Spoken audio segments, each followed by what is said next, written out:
대변인 한정혜입니다. 9월 10일 현안 브리핑 드리도록 하겠습니다. 지난 9월 3일 송강호 의원 체포동의안 부결에 대한 추석 민심 너무나 따가웠습니다.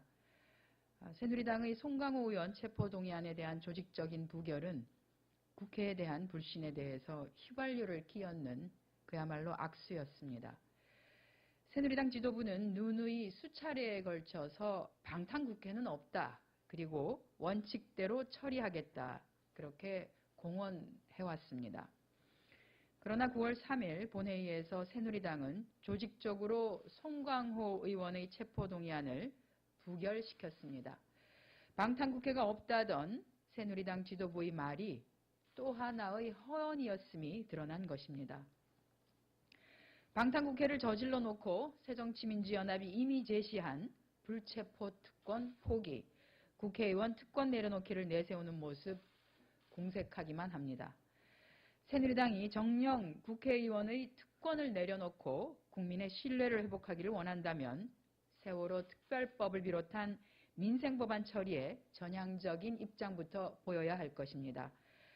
방탄국회에만 유능한 집권여당이 아니라 사상 초유의 세월호 참사, 그 진상규명을 위한 세월호 특별법 제정에도 유능하다는 것을 스스로 입증해야만 할 것입니다. 오늘 10일은 대체휴일제가 처음으로 시행되는 날입니다. 하지만 대체휴일제가 공무원, 공공기관 및 일부 대기업에 국한돼 휴식권에도 차별이 존재하게 되어 제도 개선이 시급한 실정입니다.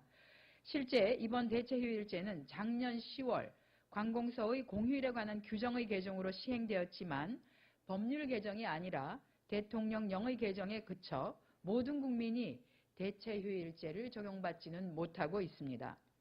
특히 단체협약 및 취업규칙상 공휴일을 유급휴일로 인정하지 않고 연차휴가에서 차감하고 있는 중소 영세기업의 노동자들에게는 대체휴일제는 그야말로 그림의 떡일 뿐입니다.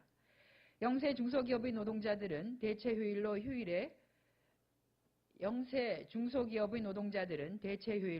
휴일이 1년에 2, 3일 정도가 더 늘어난다 하더라도 근로기준법상의 공휴일은 유급휴일이 아니기 때문에 사업주가 일을 하라고 하면 할 수밖에 없고 쉬더라도 사업주가 연차휴가에서 차감하라고 하는 경우도 있어서 제도 개선이 필요한 상황입니다. 애초에 정부는 중첩되어 있는 공휴일을 쉬게 되면서 휴식을 통한 재충전으로 업무 생산성이 높아지고 관광, 레저 산업 활성화로 내수 진작 및 일자리 창출 효과가 나타날 것이 기대된다고 밝혔습니다. 또한 대체휴일제의 도입은 장시간 노동 문제도 해결할 수 있는 효과도 기대되기도 한다라고 말했습니다. 이러한 기대와 효과를 위해서는 한정된 국민에게 주어지는 대체휴일제가 아닌 모든 국민이 누릴 수 있는 대체휴일제가 되어야 합니다. 국회 그리고 정부는 현재 시행령의 대체휴일 제도를 도입한 것에 자족하지 말아야 할 것입니다. 모든 국민이 대체휴일제를 보장받을 수 있도록 적극 나서야 합니다.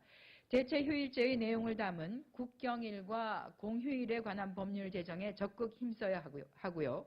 모든 국민이 공휴일을 유급휴일로 인정받을 수 있는 근로기준법 개정안도 시급히 통과시켜야 할 것입니다.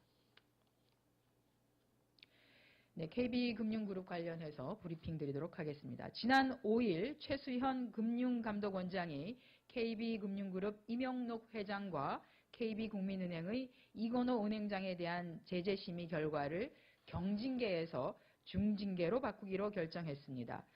이에 이건호 은행장은 즉각 사퇴 의사를 표명하였습니다만 이번 사퇴의 또 다른 당사자인 이명록 회장은 사퇴에 대해 사실상 거부 의사를 표명하였습니다.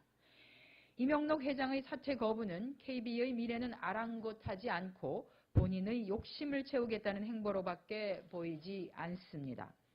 이명록 회장의 이러한 태도는 이미 3개월 이상 끌어온 제재 심의로 인해 혼란을 겪어온 KB금융그룹의 경영 공백을 더욱더 장기화하는 결과를 가져올 것이 자명합니다. 이명록 회장은 이번 사태의 책임을 지고 금융위원회의 결정 이전에 스스로 사임해야 할 것입니다. 정부는 자질과 능력이 검증되지 않은 이러한 관치, 낙하산 인사 선임을 중단하고 금융산업의 건전한 발전을 위한 노력을 기울여야 할 것입니다. 추석 연휴에도 박근혜 정부의 일방적인 낙하산 인사 계속되고 있습니다. 오는 11일 한국인터넷진흥원장에 청와대 국정홍보비서관 출신인 백기승 씨를 임명한다고 합니다. 박근혜 대통령의 측근인 백기승 전 비서관은 세월호 참사 직후 사임하였습니다만 4개월 만에 정부 산하기관의 기관장으로 화려하게 컴백하게 되는 것입니다. 이것은 또 어떤 돌려막기입니까? 홍보와 공보 업무를 주로 담당했고 인터넷과 정보보호 분야의 경력이 그야말로 전무한 백 전 비서관에 대한 인터넷진흥원장 내정은 보훈 인사 그리고 낙하산 인사로밖에는 보이지 않으며 정부가 인터넷 및 정보보호 분야 국내 최고 전문기관인 인터넷진흥원의 성장과 발전에는 관심이 전혀 없다는 것을 보여주는 것입니다. 청와대와 최양희 미래창조과학부 장관은 추석 연휴에 단행한 이러한 기습적인 낙하산 인사, 기관장 임명을 철회해야 할 것입니다. 그리고 절차와 과정에 따른 경험과 능력을 갖춘 기관장을 인선할 것을 촉구합니다. 이상 오전 현안 브리핑 마치겠습니다.